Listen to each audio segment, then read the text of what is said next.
It's been 3 years since my rich older brother, Harrison Sterling, blocked me. He donated $1 to my campaign on GoFundMe, leaving a mocking comment.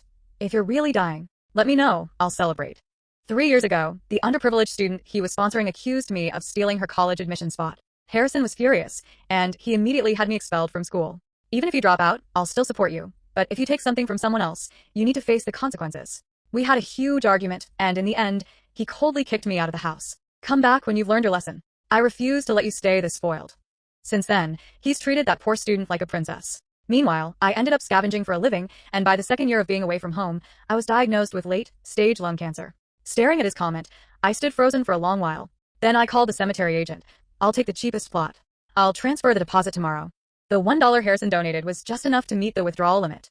I would fulfill his wish. Young lady, you'd better hurry up. You know how in-demand burial plots are these days, the agent sighed over the phone, making it clear that nothing was reserved until payment was confirmed. I understood him. In the past year, I had visited the cemetery multiple times, but I hadn't committed because they were too expensive. The little money I had was spent on medicine and treatment, and now almost nothing remained. All I could do was return every now and then, hoping to find something affordable that others had overlooked. Every time the agent asked which plot I wanted, I awkwardly said, "Forget it, I'll bring my family next time to see." But this time I spoke firmly. Don't worry, this time, I'm really going to buy.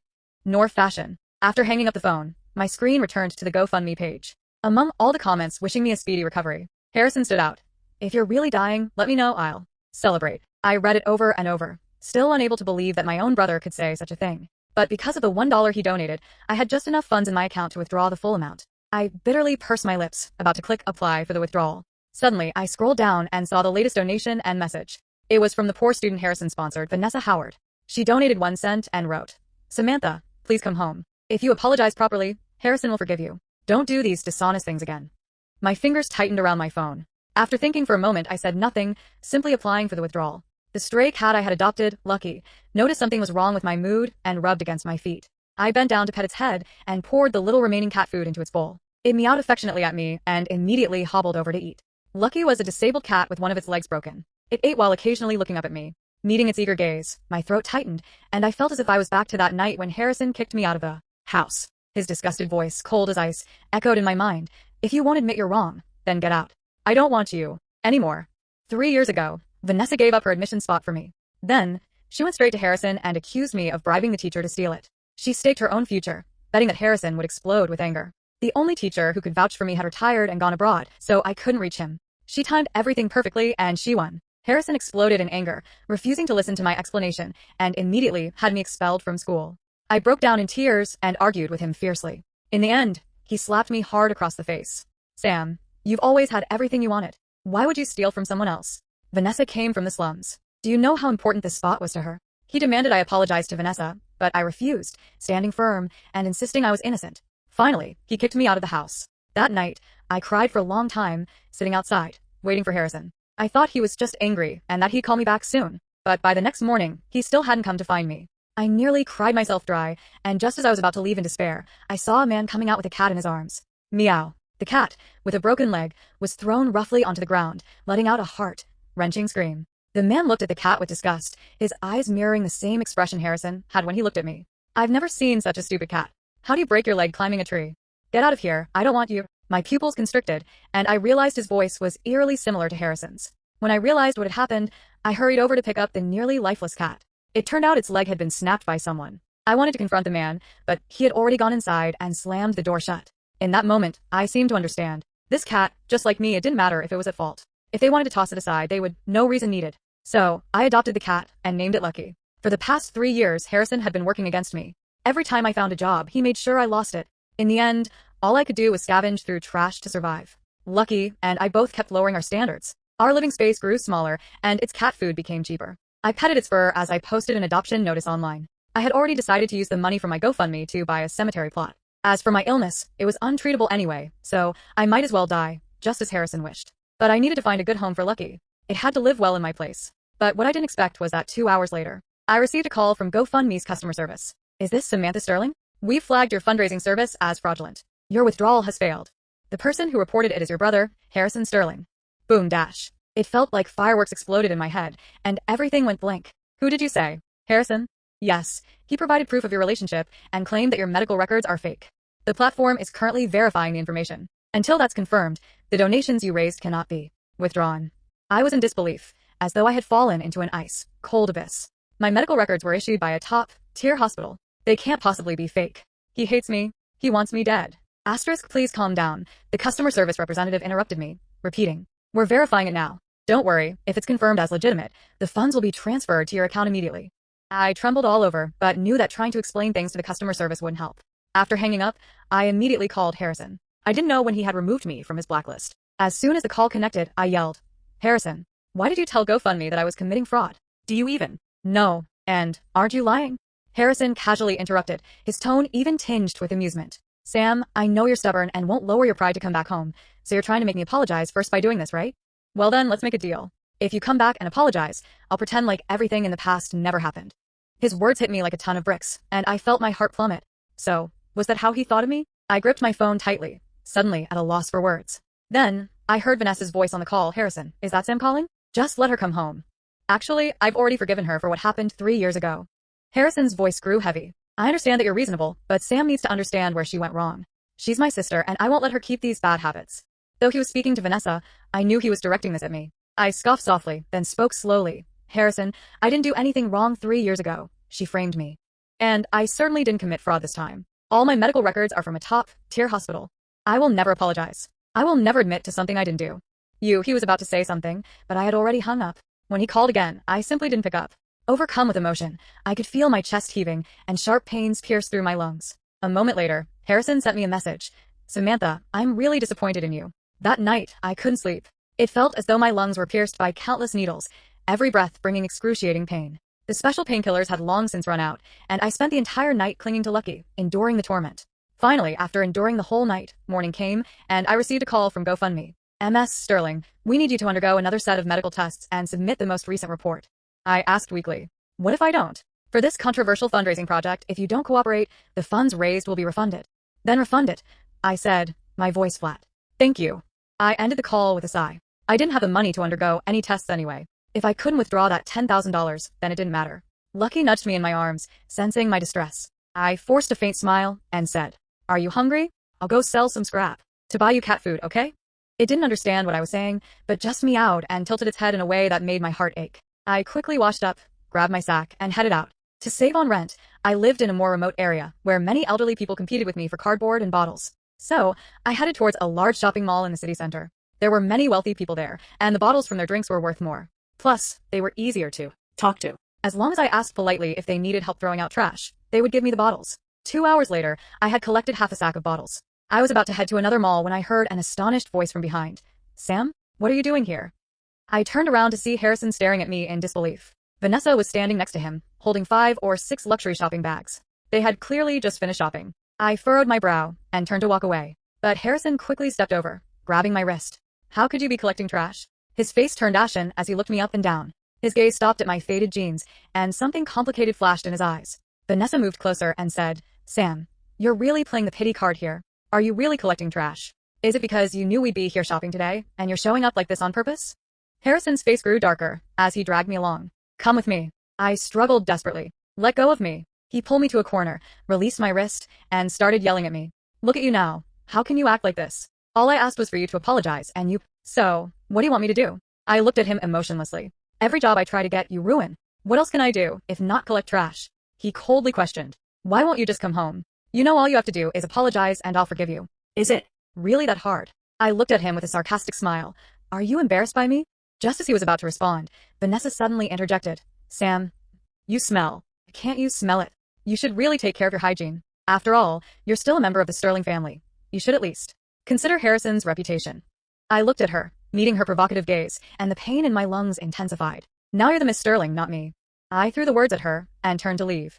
Harrison's voice came from behind, cold and stern. "Samantha, you just won't admit you're wrong, will you? You'll regret this." I pretended not to hear and quickened my pace. That day, the bottles and cardboard I had collected didn't get sold side. There's a big boss with the last name Sterling who's certain that he won in Silvercrest can. To survive in Silvercrest, and that big boss has influence. We to Sitku can't afford to cross him. I didn't say much. I just nodded and carried the sack of waste back home. That day, Lucky was also going to leave me. A girl didn't mind that it had a broken leg and drove 2 hours just to come pick it up. Lucky had a new owner and new home. It should have been a happy occasion. But as I handed Lucky over to the girl, something I couldn't explain happened, and I began crying for no reason. Tears fell in large drops, scaring the girl. You don't want to let go of Lucky? Don't worry. I'll take good care of him. I wanted to say no, that I was dying, and Lucky would be better off with someone else. But I was crying so hard, struggling to catch my breath, that I couldn't get the words out. The girl, concerned, asked, You look pale. Do you need to go to the hospital? I shook my head. I didn't need a hospital. The place I needed to go was hell. Resentment, unwillingness, heartache. An indescribable flood of emotions surrounded me. Lucky kept meowing, and it only made me feel worse. I turned away, gathering every bit of strength I had, and said, Please, just go. The girl, earnestly, reassured me again. Don't worry, I'll take good care of Lucky. I promise. She then hugged Lucky and left. I slumped down on the sofa, as if my soul had been drained. All that was left were the tears, flowing uncontrollably. A few hours later, I received her call. The sound of the girl's sobs came through the receiver. I'm sorry. Lucky ran into the street and was hit by a car. The person paid $2,000, and I thought I should let you know. I'll transfer the money to you. Her words hit me like a punch. I suddenly felt my heart stop for a few seconds, and everything felt weightless. When I finally came back to my senses, I coughed up a mouthful of blood. The phone had already been hung up. She had transferred the $2,000 to me and sent a photo. In the photo, Lucky was a mangled mess, lying on the road like a broken rag. It wasn't just an accident. It had been deliberately run over. I didn't care to wipe the blood from the corner of my mouth as I shakily enlarged the photo. That car. That was Vanessa's car. I wouldn't be mistaken. It was the one Harrison bought for her. The girl sent more apology messages, one after another. But I didn't read a single word. I slowly stood up, and with a blank expression, I went to the kitchen, grabbed a kitchen knife, and headed straight for Harrison's house. I stormed into the house, and there, Harrison and Vanessa were having dinner. Without saying a word, I raised the kitchen knife and swung it straight at Vanessa. She was terrified, screaming as she dodged out of the way. My wrist was suddenly grabbed by Harrison, his face turning a deep shade of anger. What the hell are you doing? I pulled out my phone and showed him the photo, gritting my teeth as I spoke. Your precious Vanessa ran over my cat. With such force, it was clearly deliberate. I don't want to argue about the past, but this, I can't let it go. Vanessa's eyes were red, her voice trembling. I didn't do it on purpose. I paid the money. I'm sorry, Sam. Sorry? Does it mean anything now, Vanessa? I've suffered enough these past 3 years. Why couldn't you even spare a cat? Are you even human? I screamed in rage, wishing I could kill her with a single blow. Harrison furrowed his brows tightly. It's just a cat. Are you really making such a big deal out of this? She's apologized, paid the money. Isn't that better than what you've done? As for what happened 3 years ago, you still haven't apologized. I told you I didn't steal her spot. Why can't you understand? One couldn't hold back anymore. The emotions I'd kept inside for 3 years crashed down on me like a tidal wave. I'm your sister. Why won't you believe me? Do you want me to just die right now for you to be happy? Seeing the madness in my eyes, Harrison's gaze filled with disappointment. You're utterly unreasonable. Vanessa suddenly approached, her voice dripping with false fragility as she grabbed my hand. Sam, I was wrong. I really didn't mean it. What can I do to make you forgive me? Asterisk. Slap. Before she could finish, I slapped her hard across the face. She stood frozen, her hand pressed to her cheek in disbelief. Harrison's eyes turned cold as soon as he saw me hit her. So, after all this, you haven't learned anything in 3 years. With that, he slapped me hard. My head jerked to the side from the force of the blow, my ears ringing. He looked at his hand, frustration clear in his eyes. You made me do this. The slap he delivered to me felt like a strike to my heart. He had broken the fragile thread of our relationship. I had once harbored resentment toward him, but now, nothing remained. I swallowed the blood that rose in my throat, my voice dripping with sarcasm. Now you can celebrate. I wiped my face roughly and walked out. What should I celebrate? Tell me clearly. He moved to grab me again, but I threw my phone at him with all my strength. Fuck you. He stood frozen, unsure, watching me walk away, without chasing me. As I left the house, I walked straight to the overpass, step by step, to the highest point. Looking down at the bustling traffic below, my gaze grew more determined. I needed to be free. That night was never meant to be peaceful. After I left, when the phone I had left behind at Harrison's house rang, cut up my phone, staring at the shattered screen. Instinctively, he answered. Voice on the other end was from the cemetery agent, sounding helpless. Samantha, you've put me off for another day. Before, out of respect for your condition, I never pushed you. But this time, I really can't hold the plot any longer. Someone else is already paid in full bound by lingering attachments. My soul did not descend to hell after death, but instead returned home. I passed through walls and found Harrison frowning, gripping my phone tightly. What did you say? What cemetery? The voice on the other end from a strange man assumed I had intentionally asked someone to help me back out of the deal, and he responded gruffly. Forget it. I'm just letting you know, I've done everything I can. A wave of guilt washed over me. In the chaos of the past few days, I had forgotten about this. The agent hadn't been wrong. He really had done everything he could for me. At least he was better than my own brother. The phone call ended, and Harrison's face darkened, his instinctive reaction to dial the number back. But to his surprise, Vanessa grabbed his hand. Harrison, don't call back. It's probably a scam. There are too many scams nowadays. If you call back, you'll be taken advantage of. If Harrison had paid closer attention, he would have seen the panic in her eyes. Unfortunately, Harrison's gaze remained fixed on the phone, lost in thought. In the end, he didn't call back. He pursed his lips and said, Samantha didn't take her phone. Vanessa, stay here. I'll go look for her. Vanessa held onto his hand tightly. Harrison, don't go. What if Samantha's hiding in a corner, waiting for you to leave? So she can kill me, and my face still hurts. Her eyes were rimmed with red, her expression fragile and pleading. Harrison glanced at her, sighed helplessly. This time, you're really at fault. How could you be so careless? Sam's always loved cats. No wonder she went after you. Despite saying that, he lovingly reached for the first aid kit, dipping a cotton swab in medicine to treat Vanessa's face. I didn't mean it. The little cat just started out of nowhere, and I didn't see it. It was just an ordinary cat, and I paid $2,000 for it. Vanessa pouted and cooed. Harrison, stop scolding me. I know I was wrong. I'll be more careful when driving in the future. She acted so obedient, exactly the kind of sister Harrison wanted. But then, Harrison paused with a cotton swab in his hand, his eyes darkening as if remembering something. Since Sam was born, I've only hit her twice. Vanessa's eyes flickered with a trace of smugness. Harrison, you don't have to feel guilty. It's all because of me. It wasn't because of you. Unexpectedly, Harrison denied her words. Vanessa's smile faltered, and Harrison sighed. It was for Sam. She never faced real setbacks growing up, and she was always so obedient and sensible. But I never imagined she would take your college admission spot. If she wasn't taught a lesson now, she would struggle. Even more when she entered society. I couldn't just stand by and watch her go down the wrong path. She had to realize her mistake herself. Even if she'll hate me for it. Even if she's angry. Vanessa could hear the sorrow in his voice, and her expression darkened. Harrison, like he'd opened up a dam, continued, Actually, it was Sam who suggested sponsoring you in the first place. She was the one who gave you her pocket money every year to help pay for your school and living expenses. She sponsored you for 3 years, and only after I found out did I take over. Vanessa's eyelashes trembled in shock for a moment. But soon, she lowered her gaze. Sam really is lucky. Just her pocket money was enough to support a girl through school and life. Unlike me, born into a poor family, I didn't miss the jealousy and venom in her eyes. No. So sponsored her would only make her hate me even more. NDS, different fates. Of being inferior to me in every way was enough to drive her mad. Fortunately, Harrison didn't understand any of this. He patted Vanessa on the shoulder, softly comforting her.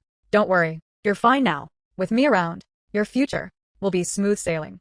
With that, he put down the cotton swab, got up, and began dressing. I still need to find Sam. This has gotten too far, and it's better to clear things up. Vanessa wanted to stop him, but when she met Harrison's determined gaze, she knew there was no stopping him today. She sighed and quietly said, Be careful. As soon as she spoke, my phone rang again. Harrison frowned and picked up the phone. On the other end, a familiar voice came through. Samantha, I heard you've been trying to contact me. Is it about the university spot from 3 years ago? Harrison froze. Vanessa, on the other hand, turned pale instantly, clutching her fingers tightly. On the other end of the phone, my teacher, Mrs. Donovan, laughed. Sorry about that. I've been abroad, retired, and just enjoying my time. I haven't been in contact with anyone there. By the way, didn't Vanessa give her spot to you? Why did I hear that she dropped out of school? Gave. Harrison's eyes sharpened at the word, his gaze immediately turning to Vanessa. Hearing his voice, Mrs. Donovan paused before continuing. Are you Samantha's brother? Where is she? Could you please repeat that? The university spot from 3 years ago. Was it Vanessa who gave it to Samantha? Yeah, their scores were only 1 point apart. At the time, Vanessa cried and said that Samantha had done her a favor, so she gave the spot to her. Harrison's face darkened immediately, his hand tightening into a fist. Mrs. Donovan kept talking. Samantha wasn't going to take the spot at first. Vanessa begged her, saying she would feel guilty if she didn't give it to her. But I've heard that neither of them went. What's going on? Slap. Harrison abruptly hung up the phone. He quickly stepped toward Vanessa, grabbing her hair roughly. What's going on? You said Sam stole it from you. How did it become that you gave it up? Vanessa winced in pain, sweat beading on her forehead. Harrison, I didn't mean it. I just cared too much about you, and wanted you to dislike her a little bit. Slap. Before she could finish, Harrison, with red eyes, slapped her hard across the face. Her already swollen face instantly puffed up again. I must admit, I found a bit of satisfaction in watching. Harrison's strength was much greater than mine, and his slap made Vanessa drop tears instantly. But it wasn't enough. He should have been harder. As though hearing my inner thoughts, Harrison swung his hand again, delivering several more sharp slaps across Vanessa's face. You've been lying to me for so long. You've been hiding this from me for 3 years. Every time you saw me scold Sam, didn't you enjoy it? She's been so good to you, and this is how you repay her? Are you even human? Harrison's chest heaved with anger as he yelled. Vanessa, her hair a mess and trembling all over, fell to her knees on the floor. At this point, she could no longer keep up the act. She covered her face and, choking with emotion, tried to defend herself. Everything she's done for me has been out of pity. Your family is so wealthy. I just wanted to fight for a chance for myself. What's wrong with that? Harrison looked at her in disbelief, silent for a while, before asking, "So, about Sam's cat?" "Yes." I deliberately ran it over. Vanessa gave up trying to explain, her voice bitter. Why does she get everything? Why does even a cat prefer her? I wanted to destroy everything she loved. You despicable bitch. Harrison, hearing those words, completely lost control. He wasn't satisfied with just slapping her anymore. Now he was punching and kicking her, completely disregarding the fact that she was a woman. Vanessa screamed in pain, rolling on the ground, her whole body shaking. Harrison, how dare you hit a woman? You monster. Hit? I wish I could kill you. Harrison gritted his teeth, his voice dripping with rage as he spoke, and then dragged Vanessa into the basement by her hair. Until Sam comes back, you're not going anywhere. The door to the basement slammed shut with a heavy thud as Vanessa cried out in despair. Harrison, seemingly unfazed, trembled as he pulled out his phone, attempting to contact me. But then he realized my phone was back at home. He returned to the living room, grabbed my phone, and was about to head out when his steps suddenly stopped. He took a deep breath and sat back down on the sofa, gathering his courage. He opened my WhatsApp. The next moment, his face went pale as his pupils shrank. He had found the conversation I had with the doctor. "Samantha, the hospital has introduced a new painkiller. It's not expensive. Are you sure you don't want to try it?" "No, sir. I've already chosen a cemetery plot for myself. I don't want treatment anymore." Harrison's fingertips turned white as he scrolled through my conversation with the doctor, his disbelief growing with each message. There weren't many messages. Most of them were the doctor's reminders to keep up with my check-ups and medications. "Samantha, why didn't you come today?" "Sorry, I was fired from my job and am handling my resignation. I'll come in a couple of days. But your cancer is already in the late stages. If you don't come soon to finalize your treatment plan, it might be too late." "It's okay, it's not too painful. I'll go in a couple of days after I find a new job." "It's been 2 months. Have you still not found a job?" "Samantha, if you don't have money, you can tell me. I can lend you some."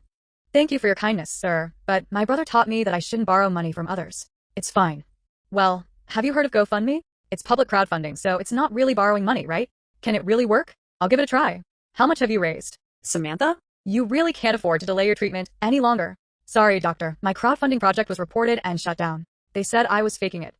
"How could this happen? Do you need me to step in and testify for you?" "No, the person who reported me is my brother. I don't want to drag you into this. Thank you for everything." The latest message from today. "Samantha, I'll bring you 2 bottles of painkillers. Even if you don't want to live, at least you'll feel less pain." I didn't respond because at that moment, I was at home taking a slap from Harrison. A tear dropped onto the phone screen. Harrison tightly gripped the phone, his eyes filled with confusion and helplessness. "How could this happen? How could it?" he murmured, reopening our conversation. He had blocked me for 3 years, but I had never blocked him. Not only that, I frequently sent him messages. In the first year after I left, although I was unwilling, I still had some hope, so I messaged him often.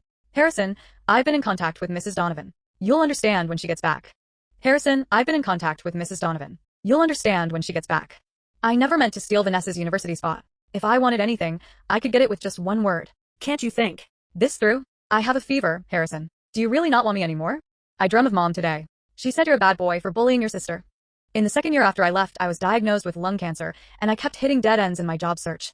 I became despondent, and my messages gradually decreased. I can't get in touch with Mrs. Donovan, but I won't give up. The one who needs to apologize is someone else. "Harrison, I have lung cancer and can't afford the medicine. But today, I saw you on the street. You gave Vanessa a $2 million car. Who's really your sister?" When Harrison saw this, he suddenly closed his eyes. His lips trembled as he cried, his palms sweaty, barely able to hold onto the phone. He needed a moment to calm down before he could continue. After a long while, he opened his eyes again, his gaze falling on the screen of the phone. In the 3rd year since I left, I had stopped messaging him as often. The latest message was only a few words long. "I've done what you wanted." The date was the same day he left me a message on GoFundMe. Harrison clutched my phone, crying hysterically. He collapsed to the floor, pressing his hand to his chest, his face drained of all color. At this point, he finally understood how absurd his mistake had been. From the beginning, I had always been the obedient, well-behaved sister, and nothing had ever changed. Yet he had chosen to believe Vanessa, all in the name of teaching me some twisted lesson. But what hurt him even more was yet to come. The police called, reporting that a mutilated female body had been found under the overpass. "Mr. Sterling, we've ruled out foul play. Through fingerprint comparison, it's your sister, Samantha Sterling." Clink. The phone slipped from Harrison's grasp. His mouth opened, but he couldn't make a sound, like a puppet unable to speak. The police kept talking, but Harrison's eyes gradually lost focus, and soon, the world went black as he passed out.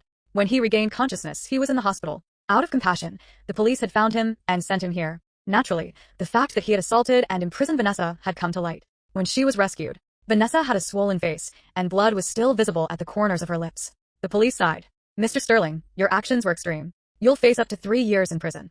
Harrison stared blankly at the ceiling for a long time before speaking. What about Vanessa? She indirectly caused my sister's death. If you can provide evidence, we'll proceed according to the law. Harrison fell silent, a self-deprecating smile curving on his lips. After a while, he spoke slowly. Fine, I'll confess. But my sister's funeral hasn't been arranged yet. Please give me some time. The police nodded. Our people will be watching you until you complete your sister's funeral arrangements. Thank you. Harrison responded with little emotion, his face pale as he stood up and dialed the cemetery agent's number. How much is your most expensive plot? I'll transfer the payment right now. The agent said something, and Harrison hung up without a word, transferring the money into the account. In the days that followed, all of Harrison's actions were monitored.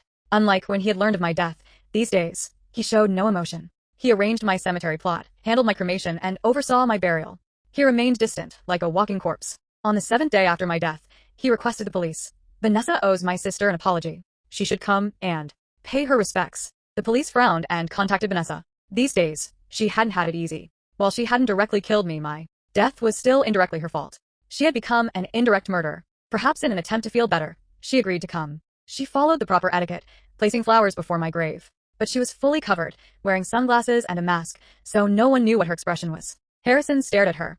Do you understand your mistake now? His tone was very calm, almost as if asking her. Did you eat yet? Vanessa's shoulders trembled, and she stubbornly replied. I didn't kill her. What mistake do I have? T already paid my respects. We owe each other nothing now. With that, Ned to leave. Son sprang to his feet, pulled out a fruit knife from somewhere, and without hesitation, stabbed it. Chest. Nothing? You kill my sister, and you think you can pay your debt just with flowers? He laughed maniacally, his good-looking face twisting into a deranged grimace. You bitch. You're the one who should have died. Go to hell.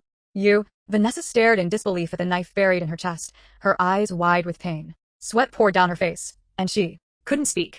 The police, horrified, rushed over to pull Harrison away. 3 years in prison? Not enough. You should lock me up for life. Ha ha ha. Harrison was completely insane, watching Vanessa slump to the ground, gradually losing her breath. My heart clenched. He was using his life to trade for Vanessa's death. The police pinned him to the ground, and his gaze shifted to my grave, filled with regret. I was wrong, Sam. I'm sorry, but I avenged you. No one will ever hurt you again. I will be with you.